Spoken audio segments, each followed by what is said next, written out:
Hey guys, welcome to the conceptuals. मेरा नाम है देवेंद्र सिंह तोमर और आज हम पढ़ने जा रहे हैं सीएमआर 2017 का चैप्टर नंबर 11, जिसमें कि हम precautions against dangers from fire, dust, gas and water का पार्ट 2 पढ़ेंगे। ठीक है, तो हमने पहले के पार्ट में क्या पढ़ा था, डेंजर फ्रॉम फायर पढ़ा था, उसके बारे में पूरी जानकारी हमने ले ली थी और डस्ट से रिलेटेड बातें भी हमने जानी थी। ठीक है, अब इस पार्ट में हम गैस और वाटर से रिलेटेड बातों को जानेंगे, जिसमें कि हम ये देखेंगे कि इनकम्बस्टिबल डस्ट से हमें किस तरह से क्या करना है और कोल की सैम्पलिंग कैसे करनी है, डस्ट की सैम्पलिंग कैसे करनी है, डस्ट को और कोल डस्ट को कैसे रिमूव करना है, डस्ट बैरियर्स क्या होते हैं, डस्ट पैन्स क्या होते हैं, स्ट्रिप सैम्पलिंग क्या होती है, वाटर डैम्स कैसे होते हैं, वाटर सीपेज वगैरह अगर हो रहा है तो वहाँ कैसे हो रहा है। ठीक है, और डस्ट प्लांट्स वगैरह के बारे में हम जानेंगे। ठीक है, तो चलिए देखते हैं आगे। हाँ, तो हमने पिछले रेगुलेशन में रेगुलेशन नंबर 133 से लेकर रेगुलेशन नंबर 144 तक पढ़ा था। ठीक है, इस पार्ट में हम क्या पढ़ेंगे, रेगुलेशन नंबर 145 से लेकर रेगुलेशन नंबर 152 तक। इस पार्ट में ये चैप्टर हम खत्म कर देंगे। ठीक है, तो यहाँ पे आप देख सकते हैं कि वाटर स्प्रिंकलर का यूज़ किया जा रहा है कि ताकि डस्ट को जितना हो सके उतना ज़्यादा सप्रेस किया जा सके। ठीक है, और डस्ट सप्रेशन के लिए इस टाइप के स्प्रिंकलर्स वगैरह लगाए जाते हैं। अगर जहाँ पे बेल्ट का क्या होता है, बेल्ट से एक बेल्ट से दूसरे बेल्ट पे हमारा कोल वगैरह ट्रांसफ़र होता है तो वहाँ पर डस्ट बहुत ज़्यादा जनरेट होती है, तो वहाँ पर भी हम ये स्प्रिंकलर्स वगैरह लगाते हैं। जहाँ पे कोल कटिंग मशीन वगैरह लगी होती है उनके नोज़ल, वहाँ पर भी उनके ड्रिलिंग हेड्स पे या कटिंग हेड्स पे क्या लगे होते हैं, स्प्रिंकलर्स लगे होते हैं, ताकि क्या हो, डस्ट बहुत मतलब डस्ट ना के बराबर वहाँ पे एमिशन हो, डस्ट का एमिशन। ठीक है, अब तो देखते हैं हम रेगुलेशन नंबर 144, जिसमें कि दिया गया है execution of measures for dust control. इसमें ये बोलता है कि हमें एक डस्ट प्लान बनाना जरूरी होता है जिसका रिप्रेजेंटेटिव फैक्टर 2000:1 का से कम का नहीं होना चाहिए। 2000:1 मतलब क्या होता है कि जो 2000 का आप कुछ भी ले लें, 2000 सेंटीमीटर, 2000 मीटर, 2000 फुट, जो भी दिखा रहे हैं आप, जितना भी डिस्टेंस आप ओरिजिनली में ले रहे हैं उसका क्या लेना है, 1 लेना है। ठीक है, ये स्केल शो करनी है कि हाँ, हम 1 सेंटीमीटर की अगर लाइन अपने मैप में खींच रहे हैं तो इसका मतलब क्या होता है कि 2000 मीटर हम उसमें ओरिजिनलिटी में शो करना चाह रहे हैं। ठीक है, मैप के थ्रू। तो ये सारी चीज़ें आपको ध्यान में रखनी है। ठीक है, और उसके बाद अलग अलग डिस्टिंक्टिव कलर्स वगैरह हमें शो करने पड़ते हैं कि अलग अलग चीज़ों के लिए कोड लेटर्स वगैरह शो करते हैं, नंबर शो करते हैं, सेपरेट एरियाज शो करते हैं। अब सेपरेट एरियाज में हम क्या क्या शो करते हैं, जो भी नेचुरली वेट एरियाज हैं उनके बारे में बताते हैं। ठीक है, अगर किसी एरिया को ट्रीटमेंट की ज़रूरत है, ठीक है, वाटर की मदद से वाटर पाइपलाइंस वगैरह दिखाते हैं कि कहाँ पे वाटर पाइपलाइंस हमारी गई हुई हैं। अगर ट्रीटमेंट की ज़रूरत है इनकम्बस्टिबल डस्ट से, किन किन इंटरवल्स में, 24 घंटे में, 7 दिन में, 14 दिन में, 30 दिन में या 3 मंथ में, किस जगह को कितने दिन में इनकम्बस्टिबल डस्ट की मदद से हमें क्या करना पड़ेगा, ट्रीटमेंट करना पड़ेगा। ये सारी चीज़ें हम अपने प्लान्स में शो करते हैं। ठीक है, अब ये जितनी भी चीज़ें जहाँ भी ज़रूरत पड़ेंगी तो उसके बारे में हमें क्या करना पड़ेगा, एक नोटिस बोर्ड वहाँ पे लगा देनी पड़ेगी कि हाँ, यहाँ पे हमें ट्रीटमेंट की ज़रूरत करनी है, ट्रीटमेंट की ज़रूरत है। ठीक है, अब जितने भी नेचुरली वेट है ना, ऐसे एरियाज जो कि नेचुरली वेट नहीं है या फिर जिनका आइसोलेशन नहीं किया गया है एक्सप्लोजन प्रूफ स्टॉपिंग से, तो वहाँ पे क्या होगा। ठीक है, तो उस जगह को हम फाइन इनकम्बस्टिबल डस्ट की मदद से क्या करेंगे, ट्रीट करेंगे। ठीक है, और जो इंटरवल्स होंगे वो हम इस तरीके से रखेंगे कि क्या हो कि जो डस्ट है फ्लोर पे, रूफ पे, साइड पे या फिर किसी भी सपोर्ट या फिर स्ट्रक्चर पे, उसमें जो मिक्सचर हो उसमें 75% से कम इनकम्बस्टिबल मैटर नहीं होना चाहिए डस्ट के आप में। जो भी आप डस्ट से क्या कर रहे हैं, ट्रीटिंग कर रहे हैं, तो उसमें इनकम्बस्टिबल मैटर का जो मिक्सचर होना चाहिए वो 75% से कम नहीं होना चाहिए। ठीक है, ये किन सीम्स के लिए है, जिन सीम्स में 30% से कम वॉलेटाइल मैटर पाया जाता है। ठीक है, और अगर 30% से ज़्यादा वॉलेटाइल मैटर है तो उस केस में 85% से कम इनकम्बस्टिबल मैटर नहीं होना चाहिए आपके कोल डस्ट में। ठीक है, तो ये चीज़ें आप ध्यान में रखिएगा। और ये कहा जाता है कि जो भी इनकम्बस्टिबल डस्ट है जिनका भी इस्तेमाल किया जा रहा है माइंस के अंदर, तो उसमें 5% से ज़्यादा फ्री सिलिका नहीं प्रेजेंट होना चाहिए। ठीक है, 5% से ज़्यादा फ्री सिलिका वगैरह प्रेजेंट नहीं होना चाहिए। ये चीज़ भी आपको मेंशन करनी है और ये ध्यान में रखना है एक तरीके से, अगर आप डस्ट से ट्रीट करें, इनकम्बस्टिबल डस्ट से। ठीक है, और जिन भी डस्ट का इस्तेमाल किया जा रहा है, जहाँ पे भी डस्ट यूज़ किया जा रहा है, ठीक है, जो कि डायरेक्टली वेटेड नहीं है पानी के थ्रू, या फिर ऐसा स्ट्राटा जिसमें पानी नहीं है, ठीक है, तो हमें ये ध्यान में रखना है कि जो डस्ट है वो केक ना हो। केक मतलब कि एक जगह पे जम नहीं जाना चाहिए, उसे जमना नहीं चाहिए कि ऐसे जम गया इस तरीके से, ठीक है, वो कैसा होना चाहिए, वो पूरी तरह से एयर में डिस्पर्स हो जाना चाहिए, ठीक है, इस चीज़ को हमें ध्यान में रखनी है। और ऐसा होना चाहिए कि जब भी हम उसे फूंक मारे तो वो आसानी से उड़ जाए, ठीक है, तो ये आप ध्यान में रखिएगा कि ये चीज़ें भी इसमें बताई गई है। और जो डस्ट होना चाहिए वो कैसा होना चाहिए, जितना लाइट हो सके उतना लाइट होना चाहिए कलर में, ठीक है, कलर में जितना हल्का हो सके उतना। बेसिकली सबसे ज़्यादा क्या कौन सा कलर का होता है, वाइट कलर का डस्ट यूज़ किया जाता है, ठीक है, इनकम्बस्टिबल डस्ट। अब 3 महीने में कम से कम एक बार, 3 महीने में कम से कम एक बार हमारा क्या होना चाहिए, इनकम्बस्टिबल डस्ट को टेस्ट करना है और उसे रिमूव करना है, ठीक है, 3 महीने में कम से कम एक बार, ठीक है। अगर जो इनकम्बस्टिबल डस्ट है उसका सप्लाई जिसका भी माइंस में यूज़ किया जा रहा है उसका सप्लाई रेगुलर सोर्सेज नहीं है, ठीक है, कोई भी किसी भी सोर्स से हो जाता है, कहीं से भी ले लेते हैं उसका, और इस कारण से वो क्या हो जा रहा है, अवेलेबल नहीं हो पा रहा है। तो हम कब तक रिमूव नहीं करेंगे, जब तक कि फ्रेश सप्लाई नहीं आ जाता हमारे पास। जैसे ही सप्लाई अवेलेबल हो जाएगा वैसे ही हम क्या करेंगे, वहाँ से डस्ट को रिमूव करके एक नया डस्ट वहाँ पे पुट करेंगे, ताकि क्या होता है, जब डस्ट एक ही जगह तक बहुत समय तक रखा रह जाता है तो उसके ऊपर कोल्ड डस्ट जम जाता है, ठीक है, तो वो किसी यूज़ का नहीं रहता है भाई। अगर कोल्ड डस्ट एक्सप्लोजन होगा तो उससे क्या होगा, ये और ज़्यादा एक्सप्लोड करने में हेल्प कर देगा, ठीक है। अब डस्ट किस लिए होता है, डस्ट बेसिकली यूज़ होता है कि कोल्ड डस्ट बैरियर्स वगैरह हम यूज़ करते हैं, ठीक है, ये डस्ट इस तरीके से रखा रहता है, और जैसे ही मान लीजिए यहाँ पे एक्सप्लोजन हुआ तो यहाँ से प्राइमरी वेव्स आएंगी और वो क्या करेंगी, इसको उड़ा देंगी, और इसको जैसे ही उड़ाएंगे तो ये इस पूरे गैलरी में फैल जाएगा, ठीक है, एक बैरियर की तरह बना देगा, और इसके आगे आग को नहीं जाने दो। फिर पीछे पीछे सेकेंडरी वेव्स आती है जिसमें कि आग होती है, और आग को इसके आगे नहीं जाने देगा, ठीक है, एक बैरियर की तरह फॉर्म हो जाता है, ठीक। तो आप इस चीज़ को इस तरीके से समझ सकते हैं। और जितने भी कोल्ड डस्ट के यूज़ किया जा रहा है, जहाँ पे भी कोल्ड डस्ट है, तो अगर हमें इनकम्बस्टिबल डस्ट से उसे ट्रीट करना उस जगह को, तो वहाँ का कोल्ड डस्ट हमें हटाना पड़ेगा, ठीक है। और जितना भी डस्ट हम कलेक्ट कर रहे हैं, कोल्ड डस्ट कलेक्ट कर रहे हैं, उसे 24 घंटे के अंदर अंदर सरफेस पर भेजना कंपलसरी होता है, ठीक है। अब कोल्ड डस्ट जो है अगर साफ कर रहे हैं या फिर इनकम्बस्टिबल डस्ट को हम स्प्रेड कर रहे हैं, तो उस केस में किस तरीके से हमें स्प्रेड करना है, उसको जिस डायरेक्शन में हमारे एयर का फ्लो चल रहा है उसी डायरेक्शन में हमें हमारे इन चीज़ों को स्प्रेड करना है या फिर कोल्ड डस्ट की क्लीनिंग करनी है, ठीक है। तो चलिए आगे देखते हैं, जिसमें कि ये बोला जाता है, नहीं, जिसमें कि ये बोला जा रहा है कि जितने भी डस्ट पैन्स हैं, डस्ट बैरियर्स हैं, उनको समय समय पर चेंज करते रहना है, ठीक है, ताकि उनमें जो डिस्पर्सिबल डस्ट है वो अगर स्टॉक हो गया है, जम गया है, तो उसे हटाया जाए, ठीक है। कोल्ड डस्ट के अगर कोटिंग हो गई है उसके ऊपर तो उसे भी हटाया जाना चाहिए समय समय पर, ठीक है। डस्ट कंट्रोल मेजर्स वगैरह भी हमें लेने हैं, और जितने भी डस्ट कंट्रोल मेजर्स ले रहे हैं वो किसके अंडर में होना चाहिए, under the supervision of competent person होना चाहिए। कॉम्पिटेंट पर्सन जो भी होगा उसके पास क्या होना चाहिए, वो मैनेजर्स या फिर ओवरमैन सर्टिफिकेट होना चाहिए, डिग्री या फिर डिप्लोमा होना चाहिए उसके पास माइनिंग या फिर माइनिंग इंजीनियरिंग का, ठीक है। डस्ट इंचार्ज कहा जाता है इन लोगों को। अब ये कहते हैं, ये कहता है कि अगर ऐसे in the case of a mine having an average monthly output, ठीक है, किसी भी माइन का अगर एवरेज मंथली आउटपुट 5000 टन से कम है, 5000 टन से कम है, तो उस केस में जो डस्ट इंचार्ज होगा उसे सैम्पलिंग इंचार्ज भी हम कह सकते हैं, या फिर उसकी पोस्ट भी, सैम्पलिंग इंचार्ज की पोस्ट भी हम उसे दे सकते हैं, ठीक है। इस तरीके से आप देख सकते हैं कि किस तरीके से इनकम्बस्टिबल डस्ट को स्प्रेड किया जाता है गैलरीज में, ठीक है, और किस तरीके से टेस्ट किया जाता है कि कितना ज़्यादा डस्ट यहाँ पे है, फ्री सिलिका परसेंटेज वगैरह टेस्ट किए जाते हैं, ठीक है। ये देखिए हाथ की मदद से क्या किया जा रहा है, डस्ट को,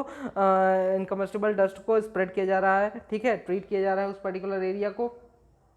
यहाँ पर आप देख सकते हैं वाटर स्प्रिंकलर्स का किस तरीके से यूज़ किया गया है। ये जो आप पिक देख रहे हैं इस वाली पिक में, ये क्या है, कौन से टाइप का है, यहाँ पर शील्ड सपोर्ट वगैरह लगा हुआ है, शील्ड है ना, वहाँ पर आप कोल कटिंग मशीन क्या कर रही है, कोल को कट कर रही है, तो लॉन्ग वॉल माइनिंग हो रहा है, तो यहाँ पर इस टाइप से स्प्रिंकलर्स का यूज़ किया जाता है, ताकि जब कोल को कट किया जाए, यहाँ से मशीन कट करे, हेड कटिंग हेड जो कट करे, तो डस्ट जो भी प्रोड्यूस होता है, जो भी जनरेट होता है, तो उसको ये सप्रेस कर दे, ठीक है। तो ये हमारी पूरी तरह से कोशिश रहती है इस एरिया में, इन तरीके के माइनिंग्स में, ठीक है। अब देखते हैं अगला हमारा रेगुलेशन, जो कि रेगुलेशन नंबर 145, जिसमें कि बताया गया है चेक और मेजर्स क्या होते हैं डस्ट कंट्रोल के लिए, ठीक है। चेक ऑन मेजर्स में ये कहता है कि जितने भी रिटर्न एयरवेज हैं जो कि 200 मीटर विदिन 200 मीटर्स हैं लास्ट वर्किंग फेज से, ठीक है, और जितने भी हॉलेज है, ट्रैमिंग है, कन्वेयर रोड हॉलेज है, ट्रैमिंग है, कन्वेयर रोडवे है, ठीक है, तो इन सब को जो कि नेचुरली वेट नहीं होते हैं, ठीक है, पूरी तरह से, तो इनको हमें बेसिकली 150 मीटर के जोन्स में बांटना है, इससे ज़्यादा लंबे जोन्स में हमें नहीं बांटना है, ठीक है। 150 मीटर 150 मीटर्स के जोन्स में हम इनको क्या कर लेंगे, डिवाइड कर लेंगे, ठीक। यहाँ तक आपको समझ में आ गया, 150 मीटर्स के जोन्स में हम इनको डिवाइड कर लेंगे। उसके बाद ये करना है कि जितने भी जोन्स हमने बनाए हैं उन सभी जोन्स को 3 और इक्वल पार्ट्स में या फिर 3 और इक्वल सेक्शंस में हमें बांटना है, और हर एक सेक्शन की लंबाई 50 मीटर से ज़्यादा नहीं होनी चाहिए, ठीक है। अब जितने भी जोन्स हमने बनाए हैं उन सभी जोन्स के हम क्या करेंगे, नंबरिंग करेंगे, अलग अलग नंबर से हम उनको सिग्निफाई करेंगे, ठीक है। और जितने भी हमने सेक्शंस बनाए हैं उन सारे सेक्शंस को ABC के नाम से हम क्या करेंगे, एक सिस्टमैटिक मैनर में नंबरिंग कर दिया करेंगे, ठीक है। अब जोन्स जो हमने बनाए हैं उसको हमें प्लान्स में दिखाना भी पड़ेगा, ठीक है, और दिखाना जरूरी भी है। और जिस प्लान में ये हम सब दिखाएंगे उस प्लान को क्या कहा जाएगा, सैम्पलिंग प्लान के नाम से जाना जाएगा, ठीक है, सैम्पलिंग प्लान के नाम से उसे जाना जाएगा, ठीक। अब डस्ट जो भी सैंपल्स इकट्ठे किए गए हैं डस्ट के, ठीक है, उन्हें 30 दिन में कम से कम एक बार हर एक जोन से कलेक्ट करना है डस्ट के सैंपल्स को, ठीक है। और 24 घंटे के भीतर जितने भी डस्ट, अब ये कहा जा रहा है कि अगर किसी जगह से, किसी जोन से आपने डस्ट वगैरह कलेक्ट कर लिया है, सैंपल्स वगैरह कलेक्ट कर लिए हैं, तो 24 घंटे के भीतर आपको वहाँ से दोबारा से उसी जोन से डस्ट के सैंपल्स कलेक्ट नहीं करने हैं आपको, तब 24 घंटे के बाद ही अलाउ होगा कि आप वहाँ से दोबारा डस्ट के सैंपल्स कलेक्ट करें, ठीक है। डस्ट के सैंपल्स को एक सिस्टमैटिक मैनर में और एक पर्टिकुलर इंटरवल्स में ही कलेक्ट करेंगे, ठीक है, और ये इंटरवल्स 3 महीने से ज़्यादा के नहीं होने चाहिए, ठीक है। अब जो डस्ट के सैंपल्स को कलेक्ट किया जा रहा है, कहाँ से, रूफ से, है ना, डस्ट के सैंपल्स को जिनको कलेक्ट किया जा रहा है, ठीक है, डस्ट के सैंपल्स को जिनको भी कलेक्ट किया जा रहा है रूफ से, ठीक, और ये कहा जाता है कि रूफ से, फ्लोर से, और जो भी तो जहाँ से भी कलेक्ट किया जा रहा है वहाँ पर उनकी जो डेप्थ है, डस्ट सैम्पलिंग जहाँ से भी आप कलेक्ट कर रहे हैं वहाँ पे आप गड्ढा खोदेंगे। गड्ढा खोदने में, जब भी आप गड्ढा खोदेंगे तो आपके गड्ढे की जो डेप्थ होनी चाहिए, ठीक है, उसकी डेप्थ अगर रूफ और साइड्स में कितनी होनी चाहिए, 5 mm से ज़्यादा नहीं होनी चाहिए, और फ्लोर में 10 mm से ज़्यादा नहीं होनी चाहिए, ठीक है। जहाँ पर भी जोन को इनकम्बस्टिबल डस्ट से ट्रीट किया जा रहा है वहाँ पे हम स्ट्रिप सैम्पलिंग की मदद से सैंपल्स कलेक्ट करेंगे, जिसकी विड्थ 10 सेंटीमीटर से कम नहीं होनी चाहिए, ठीक है। और जो इंटरवल्स होगा हर एक चीज 10 सेंटीमीटर के बाद 10 सेंटीमीटर का हमने सैंपल कलेक्ट किया, उसके बाद 5 मीटर का हम इंटरवल देंगे, और उसके बाद फिर से 10 सेंटीमीटर का सैंपल गड्ढा खोद के हम सैंपल कलेक्ट करेंगे, ठीक है। आपको डेप्थ पता है, ये सारी चीज़ें मैंने आपको पहले बता दी हैं, ठीक है। अब ये किस केस के बारे में बताया जा रहा है, जहाँ पे इनकम्बस्टिबल डस्ट की मदद से हम ट्रीट कर रहे हैं जिस जोन को, ठीक है। अब कोई ऐसे जोन्स होंगे जिनको किसकी मदद से ट्रीट किया जाएगा, उन्हें ये देखिए सैम्पलिंग किस तरीके से कलेक्ट किया जाता है, ठीक है, आप देख सकते हैं पिक्स में किस तरीके से सैम्पलिंग का कलेक्शन किया जा रहा है। अब ये कहता है कि अगर कुछ ऐसे जोन से जिनको हम वाटर की मदद से ट्रीट करेंगे तो वहाँ पे स्पॉट सैम्पलिंग आपको करनी है, और 1 मीटर से ज़्यादा की स्पॉट सैम्पलिंग नहीं होगी, लेंथ जो होगी सैंपल की वो 1 मीटर से ज़्यादा की नहीं होनी चाहिए, और वो किस फॉर्म में होगी, जिगजैग फॉर्म में होगी, मतलब कि 1 मीटर का यहाँ लिया, फिर 1 मीटर का यहाँ लोगे, फिर 1 मीटर का यहाँ लेंगे, फिर 1 मीटर का यहाँ लेंगे, यहाँ ऐसे अलग अलग जिगजैग फॉर्म में हम क्या करेंगे, सैम्पलिंग करेंगे, ठीक है। अब जो सैम्पलिंग इंचार्ज है, जो भी वहाँ पे सैम्पलिंग इंचार्ज, हाँ, अब एक चीज़ और बोलता है कि जितने भी सैंपल्स कलेक्ट किए गए हैं उनको बहुत ही अच्छे तरीके से हम सारे के सारे सैंपल को मिक्स कर लेंगे, फिर उन्हें रिड्यूस करेंगे, ठीक है, बल्क में रिड्यूस करेंगे, मतलब उन्हें हम छोटे छोटे पार्ट्स में डिवाइड कर लेंगे उन सारे सैंपल्स को, और हर एक पार्ट का जो वेट होना चाहिए वो 30 ग्राम से कम नहीं होना चाहिए, ठीक है, सारे पार्ट्स का वेट जो है तो 30 ग्राम से कम नहीं होना चाहिए, और फिर उन्हें एक मॉइस्चर प्रूफ कंटेनर में हम क्या करेंगे, स्टोर करके रख लेंगे, पैकिंग कर देंगे उनकी, ठीक है।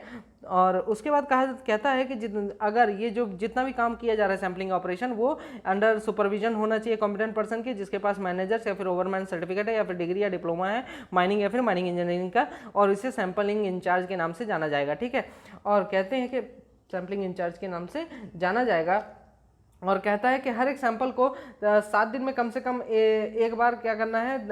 सैम्पलिंग करना है और उसे एनालिसिस के लिए हमें भेज देना है, ठीक है। और उसके बाद बोलता है कि माइन में कोई भी प्लेस अगर है जिसे कि नेचुरली वेट कंसीडर किया जा रहा है, ठीक है, पूरी तरह से कहा जा रहा है कि ये नेचुरली वेट है, ठीक है, अगर वहाँ की जो मॉइस्ट है वो मतलब इतनी मॉइस्ट है कि वहाँ के जितना भी कोल्ड डस्ट वहाँ पे प्रेजेंट है किसी भी समय पे, चाहे रूफ हो, साइड्स हो, फ्लोर्स हो या फिर किसी भी दूसरे ऑब्जेक्ट पे, वो वहाँ के जो भी कोल्ड डस्ट है उसको क्या करके रख सके, सप्रेस करके रख सके, ठीक है। ये चीज़ें यहाँ पे बोलता है with not less than 30% by weight of water in intimate mixture, ठीक है।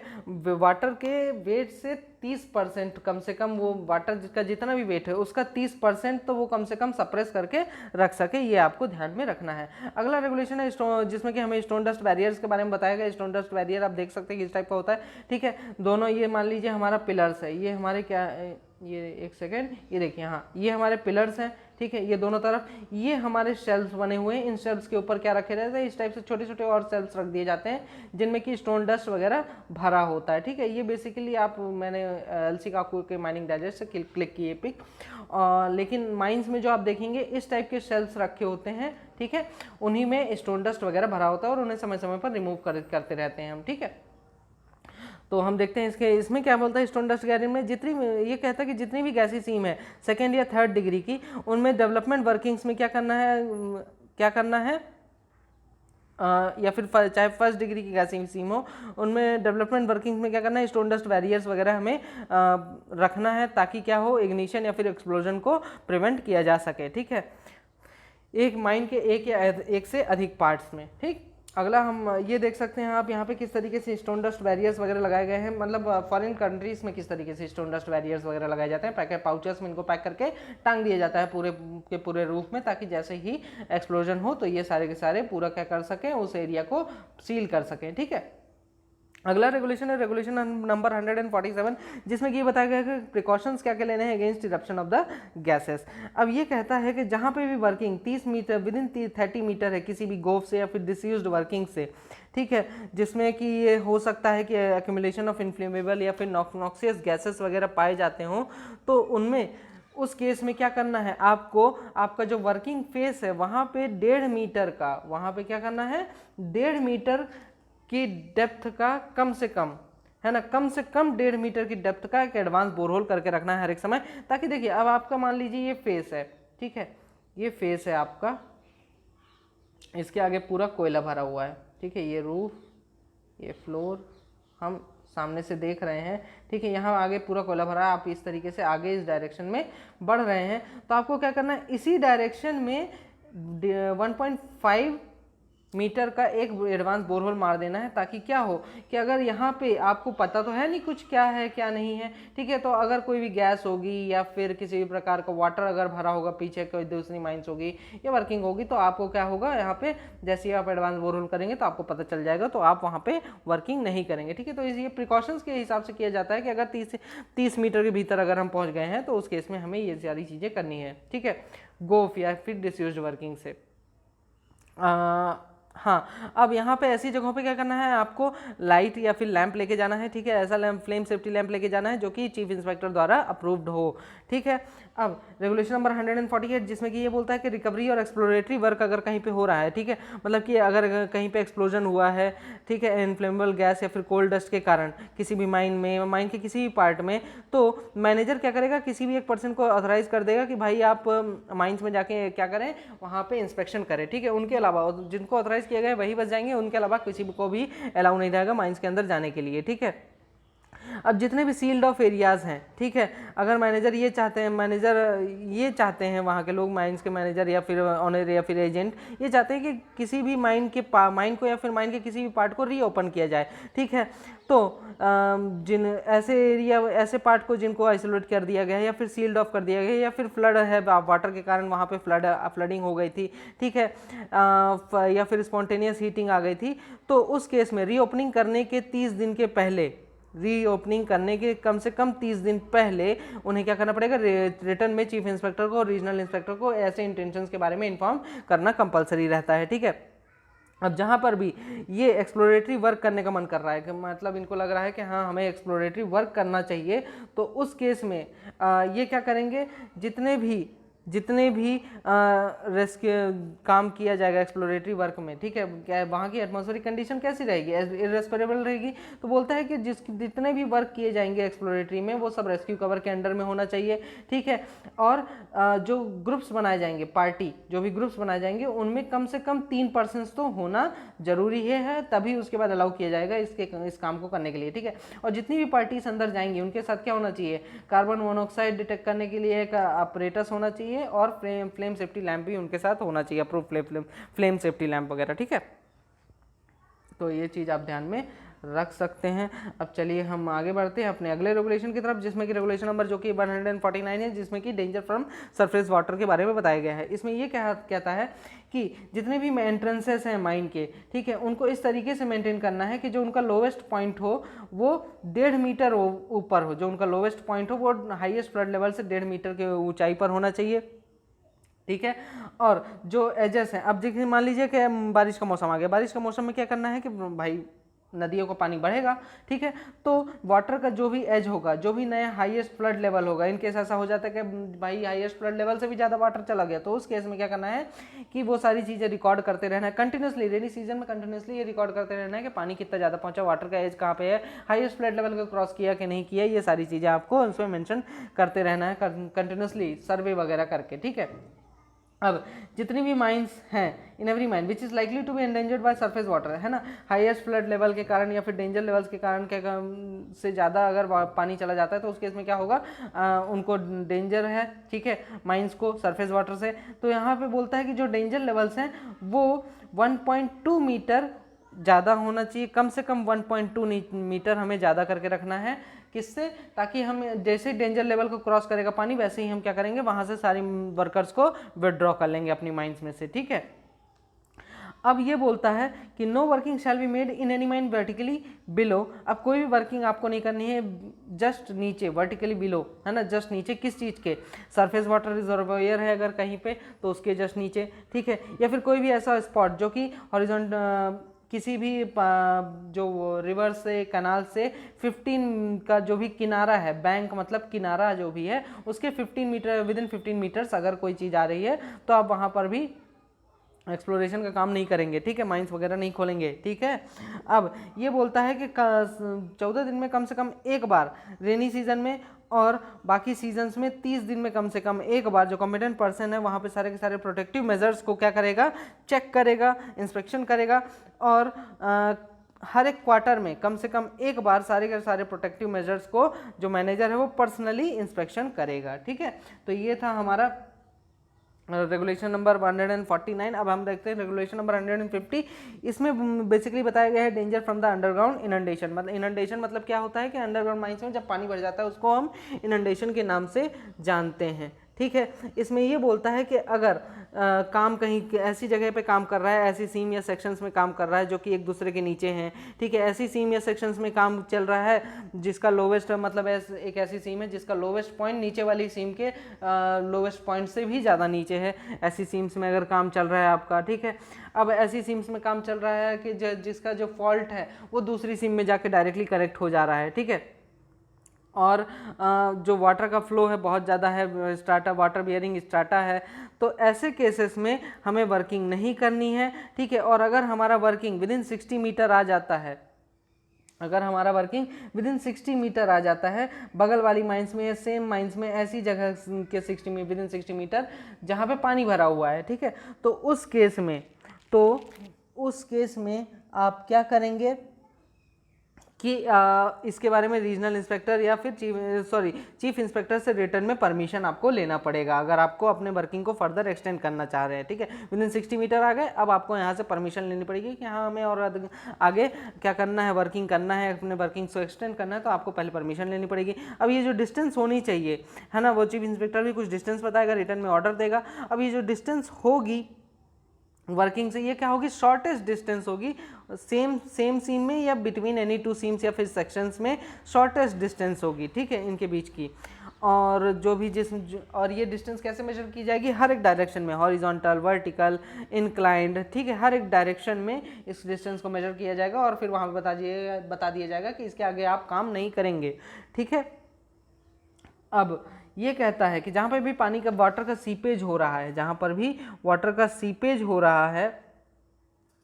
तो उस केस में ऐसा देखा जा रहा है कि वाटर का सीपेज बहुत ज़्यादा हो रहा है, जितना होना चाहिए सीपेज उतना नहीं हो रहा है, ठीक है। ये चीज़ें अगर नोटिस करते हैं, अगर कोई भी सस्पेक्शन होता है कि भाई हमें ऐसा सस्पिशियन हो रहा है कि या फिर डाउट हो रहा है कि पानी तो बहुत ज़्यादा निकल रहा है, तो उस केस में आप क्या करेंगे, तुरंत ही वर्किंग को स्टॉप करेंगे और रीजनल इंस्पेक्टर को और चीफ इंस्पेक्टर को इसके बारे में इन्फॉर्म करेंगे, ठीक है। जो हाइट और विड्थ होगी, ठीक है, जितनी भी वर्किंग्स के बारे में अभी तक हमने बात की, तो उनकी जो हाइट और विड्थ होगी वो 2.4 मीटर से ज़्यादा नहीं होनी चाहिए ऐसी जगहों पे, ठीक है। और कम से कम एक बोर होल सेंटर में होना चाहिए, वर्किंग फेस के सेंटर में होना चाहिए, और सफिशिएंट फ्लैंक बोर होल्स हमें करने हैं हर एक 5 मीटर की दूरी पर अलग अलग डायरेक्शंस में, ठीक है, जहाँ पे भी हमें ज़रूरी लगता है उस डायरेक्शन में हम करेंगे। अब जितने भी बोर होल्स हैं, जितने भी बोर होल्स हम कर रहे हैं, उन सब का डिस्टेंस क्या होना चाहिए, 3 मीटर से कम नहीं होना चाहिए, ठीक है। जो भी प्लान्स हम और जितने भी हम प्लान, और इसके लिए हमें क्या करना पड़ेगा, कंटिन्यूसली और प्लान्स को अप टू डेट रखना पड़ेगा, और 15 दिन में कम से कम एक बार, हर बार हम क्या करेंगे, प्लान्स को अप टू डेट करते रहेंगे, ठीक है। अब चलिए हम अपने रेगुलेशन, सेकंड लास्ट रेगुलेशन में पहुंच गए, जिसका नाम रेगुलेशन नंबर 151, इंटेंशनल फ्लडिंग के बारे में बात की जा रही है। इसमें ये कहा जाता है, इंटेंशनल मतलब जानबूझ के हमें बाढ़ लानी है अपने माइंस में, ठीक है। ऑनर एजेंट या फिर मैनेजर को अगर ऐसा लगता है कि भाई हमें अपनी माइंस में बाढ़ लानी है, फ्लडिंग करनी है, ठीक है, माइंस में या फिर माइंड की किसी भी पार्ट में, तो उसे क्या करना पड़ेगा, 14 दिन पहले ये काम कर, ये इंटेंशन के 14 दिन पहले एक प्रपोजल देगा रीजनल इंस्पेक्टर को रिटर्न में कि भाई हम ऐसा करने जा रहे हैं, ठीक है। और अगर आपने ये जो ऑपरेशन है इसको नहीं परफॉर्म किया, ठीक है, तो 60 दिन के बाद ये ऑपरेशन क्या हो जाएगा, ये जो आपको परमिशन मिली थी ये इनवैलिड हो जाएगा और आपको दोबारा से परमिशन लेनी पड़ेगी, जैसे आपने कभी परमिशन ली ही नहीं हो, ठीक है। ये सोच के आपको दोबारा से परमिशन लेनी पड़ेगी, मतलब कि सारी प्रिपरेशन आपको दोबारा से प्लान वगैरह सब कुछ अप टू डेट करके फिर से देना पड़ेगा वहाँ पे रीजनल इंस्पेक्टर को कि भाई हमें अब बाढ़ लानी है, ठीक है। लास्ट रेगुलेशन है regulation number 152, constructions of reservoirs, water dams etcetera, ठीक है, जिसमें कि ये बोलता है कि अगर ओनर, एजेंट और मैनेजर कहीं पे वाटर डैम का कंस्ट्रक्शन करना चाह रहे हैं, तो ये काम करने के 14 दिन पहले रीजनल इंस्पेक्टर को इसके बारे में, ऐसे इंटेंशंस के बारे में आप इन्फॉर्म करेंगे, उसके स्ट्रक्चर के बारे में बताएंगे, उसके डिज़ाइन के बारे में बताएंगे, कहाँ बनाएंगे, ये सारी चीज़ें रिटर्न में इन्फॉर्मेशन देंगे, फिर रीजनल इंस्पेक्टर परमिशन देगा, तभी आप इन सब चीज़ों को बना सकते हैं, ठीक है। तो ये थी कुछ चीज़ें जो कि मैंने आपको रेगुलेशन नंबर 152 तक बता दिए। चैप्टर नंबर 11 खत्म होता है आज। अब इससे रिलेटेड जितने भी क्वेश्चन है मैं आपको वो दे दूंगा, प्रोवाइड करा दूंगा अगले वीडियो में, ठीक है। और मैं बहुत ज़्यादा जल्दी बोल रहा हूँ, तो थोड़ा आप प्लेबैक स्पीड को कम कर सकते हैं, लेकिन मुझे जल्दी बोलना पड़ता है, मजबूरी है, ताकि वीडियो जल्दी से जल्दी मैं ख़त्म कर सकूँ, ठीक है। तो अगर वीडियो पसंद आया तो प्लीज़ लाइक करिए और दूसरों तक शेयर करिए, ताकि मेरे सब्सक्राइबर्स थोड़ा जल्दी से बढ़े, ठीक है। और आपने अगर अभी तक सब्सक्राइब नहीं किया तो प्लीज़ सब्सक्राइब कर दीजिए मेरे चैनल को और बने रहिए, और बेल आइकन को जरूर दबा दीजिएगा, ताकि आपको समय समय पर नोटिफिकेशंस मिलते रहें मेरे नए वीडियोस से, ठीक है। तो all the best and thank you.